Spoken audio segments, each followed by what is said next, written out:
បងប្អូនទាំងអស់គ្នាការមើលថែសុខភាពនេះគឺជារឿងដ៏សំខាន់មែនទែនណាបងប្អូនដូចពាក្យចាស់លោកពោលថាការពារប្រសើរជាងព្យាបាលហើយថ្ងៃនេះគឺនាងខ្ញុំពិតជាអរគុណសម្រាប់បងប្អូនទាំងអស់គ្នាមែនទែនដែលបានគាំទ្រចាមិនថាទឹកឃ្មុំមិនថាចារូបមន្តសុខភាពមានដូចជាទឹកឃ្មុំត្រាំកន្ទុតព្រៃត្រាំសមរជាដើមអញ្ចឹងសម្រាប់បងប្អូនដែលមិនទាន់បានសាកល្បងជាមួយនឹងកម្ពុជាឱសថបុរាណនេះគឺបងប្អូនអាចធ្វើការចាឆាតសាកសួរព័ត៌មានលម្អិតបានផងដែរហើយបងប្អូនមានដឹងអត់ថាសម្រាប់ឱកាសនេះចាដើម្បីជួយគាំទ្រផលិតផលរបស់កូនខ្មែររាល់ការកំងរបស់បងប្អូនទាំងអស់គ្នាជាមួយនឹងរូបមន្តឱសថបុរាណខ្មែរចាមានកន្លចាប់ពី5លីត្រទៅ10លីត្រគឺខ្ញុំចាមានកដោជូនគឺជាកម្មាបងកខ្មែរជាកម្មាសិប្បកម្មរបស់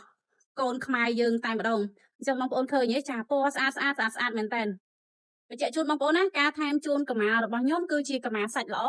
ហើយសម្រាប់ចំនួនក៏ខ្ញុំមាន target របស់ខ្ញុំដែរមិនមែនថាថែមរហូតទេណាអញ្ចឹងបើបងប្អូនជួយគ្រប់គ្រងផលិតផលរបស់កូនខ្មែរយើងពិតចាកុំភ្លេចចាគឺផ្ទះទឹកឃ្មុំខ្មែរមានលក់ច្រើនមុខមែនតើចាហើយខ្ញុំត្រាំនេះគឺខ្ញុំត្រាំវគ្គចុងក្រោយឯងគឺខ្ញុំឈប់ត្រាំបន្ថែមហើយអញ្ចឹងបងប្អូនចង់ដឹងអំពីអត្ថប្រយោជន៍បងប្អូនចង់បាននេះអាចធ្វើការកម្មងបាននេះចាខ្ញុំនៅសល់តែប៉ុណ្ណេះទេ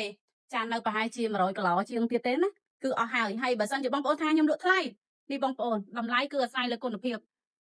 អ្នកដែលគាត់ទិញគឺគាត់ដឹងអំពីគុណភាពអ្នកដែលគាត់មិនទាន់ទិញអាចនឹងគាត់មិនទាន់ជឿជាក់គាត់មិនទាន់ដឹងថាតើគុណភាពវាសមជាមួយនឹងតម្លៃឬក៏អត់ចឹងបងប្អូនចង់ដឹងអាចធ្វើការឆាតសាកសួរបន្ថែមបានអរគុណច្រើនជម្រាបលាបាយបាយ